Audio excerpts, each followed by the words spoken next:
nung nakaraan, may pumunta sa shop. Sabi niya, Dok, matagal na ako nanonood sa'yo, may tatanong ako. Sabi ko, ano po yun? Yung aking Vios 2023 model. Nagbabawas lagi ng coolant. Doon sa may reserve, lagay ako ng lagay. Tapos napansin ko, parang hindi gumagana yung fan. Sabi ko, 2023 model? Sabi ko, bago pa po yun ah. So, ngingisi-ngisi lang si Manong. Sabi ko, 23 model, bago pa po yan. Bakit po nagbabawas? Sabi ko, tsaka yung fan po, minsan po talaga, hindi nyo siya matitsempuhan na gumagana. Sabi ko, ganun po talaga ang original setting ng electronic na fan.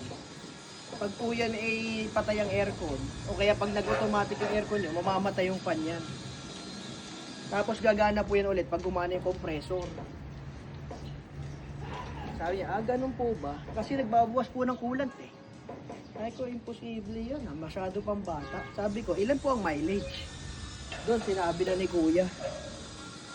Sabi niya, 220 na po yung mileage.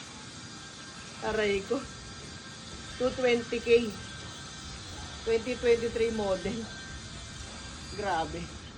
Pang 22 years old na yung mileage ng auto niya. Pero 2 years old pa lang yung sasakyan. Ay ko, saan niyo po yan ginagamit? Ang taas naman po ng mileage. Sabi niya, ginagamit ko po yung pambiyahe tsaka pang long drive. Sabi ko, ay, kaya naman po pala. Sabi ko, malamang nga po niyan, sira na yung inyong fan. Kasi po, yung running hours po ng inyong sasakyan, yun po yung mataas na. Saka yung tinakbo ng fan na yun. Ibig sabihin, maraming oras na po yung iniikot niya. So, pansinin ninyo, yung mga piyesa na may mga clicks, may mga, eto, kagaya nito, sprayer, yung wax ng EasyWorks. May bilang lang yan kung hanggang ilang pindot yung kaya niya. Kahit yung mga remote control, yung mga appliances sa bahay. Ilang oras lang gagana yung oven, ilang 1,000 hours lang yung bumbilya, di ba? So, ganun talaga. Ganun din yung fan ng, radiator fan. So, may bilang lang po ilang oras yung tatakbo. So, kung 220k na yung tinakbo nun sa sasakyan, ay ko, palitan nyo na. Kaya po yung nagbabawas. Minsan gumagana yung fan, minsan hindi. So, dali nyo na agad sa shop para maayos yung fan motor. Yan naman ang isa sa mga unang bumibigay ka ako sa Vios. Fan motor lang. Pag naagapan nyo, hindi niya puputukin yung radiator nyo pag sobrang init. So, ayun.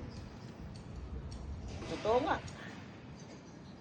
Taas na ng tinakbo. So, share ko lang sa inyo, hindi po yan sa year model na sasakyan. Tignan nyo yung mileage. Kasi kung ano yung tinakbo ng mileage niyan, malamang, yun na yung buhay ng kanyang fan. Okay? So, ano ba yung ginagamit mong wax to? So, ito po ay EasyWorks Wax and Shine. Nasa Lazada at Shopee to. Nilipat ko lang ng lagayan kasi kagaya nga na sinabi ko sa inyo, naiiba yung pindot. Minsan 1,000 na pindot, sira na yung pindutan. Minsan 2,000 na pindot. So, yung bote ko ng Wax and Shine, bumigay na yung pindutan. Yan, nilipat ko dito sa plastic trim restorer na bote. Yung laman. Ayan, makakabili kayo niya sa Lazada at Shopee. Sa ating official store, yung mga cleaning products natin. EasyWorks Garage, search nyo lang sa Lazada at Shopee. Nandun yung ating mga binibenta. Yan yung ginagamit natin sa mga kotse natin. Pampakintab, panlinis, pati sa shop. Alright. Medyo na ulit pumupo yung ibon.